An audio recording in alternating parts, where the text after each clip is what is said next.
Senta, ieri sulla questione delle due ULSS naturalmente da mettere assieme c'è stato un bel fronte del no, ben compattato.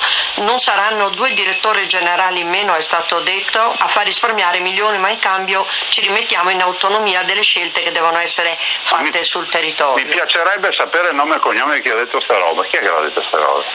Il fronte, diciamo, qua non c'è la firma, però sono i sindaci tutti d'accordo. Madonna, ma gli stessi sindaci che in campagna elettorale sostenevano che eravamo degli sprecconi con le ULSS. Guarda, io parlo ai cittadini. Restano le conferenze dei sindaci come prima. Sì. Restano i servizi identici a prima. E non ci saranno più due uffici legali, non ci saranno più due uffici tecnici, non ci saranno più due uffici informatica, tanto per dire in Veneto le informatiche di tutte le ULSS hanno 300 dipendenti, non ci saranno più due direttori generali, non vedo qual è che problema hanno i cittadini. Poi per carità il Consiglio è sovrano, ma se tutti sono così, allora, o le elezioni sono serie, mi lascia arrabbiare, o non sono serie. Siamo andati al faccia a faccia che hanno organizzato a Belluno tra i candidati ai regionali. Sì. Non c'è stato uno candidato che non abbia sostenuto che bisogna fare 7 ULSS in tutto il Veneto. Io mi chiedo dove erano i sindaci bellunesi quando i loro relativi esponenti, me compreso, dichiaravano questo.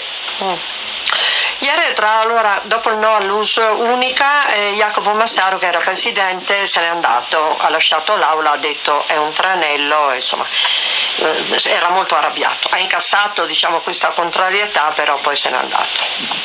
Belluno quindi non ci stava, però ha votato compatto alla conferenza dei sindaci, quindi no all'unione. Mi dispiace, tra l'altro la tirano anche in ballo. Si può fare anche una ULSS per valle. Sì. Per ogni valle però dopo non bisogna piangersi addosso. Io dico sempre questo. Io lascio il Consiglio sovrano, però ripeto, questo programma è il programma mio, è il programma del centro-sinistra, è il programma dei grillini, è il programma di tutti quelli che hanno votato in Veneto. E vuol dire che hanno preso in giro o andare a votare, no? Certo. Non si dice sempre i politici devono mantenere le promesse. Vi ricordo che il Presidente del Consiglio, alias Renzi, a Palazzo Chigi ha attaccato il Veneto per il numero delle ULSS.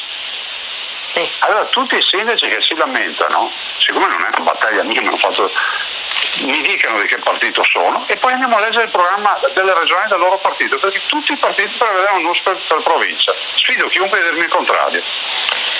Allora, insomma, le due aziende ospedaliere mantengono entrambe l'autonomia e quindi non c'è. Mi permette di dire, non decidono i sindaci, decide il Consiglio regionale. Infatti vengono giù a Venezia a incontrare lei e quindi avremo motivo. A me non serve incontrare me, il Consiglio regionale e la Commissione, la legge non è in mano mia, adesso la legge è in mano al coro. Però dico, si rispettano le idee di tutti, però nel momento in cui tu mi dici no, mi devi spiegare di no.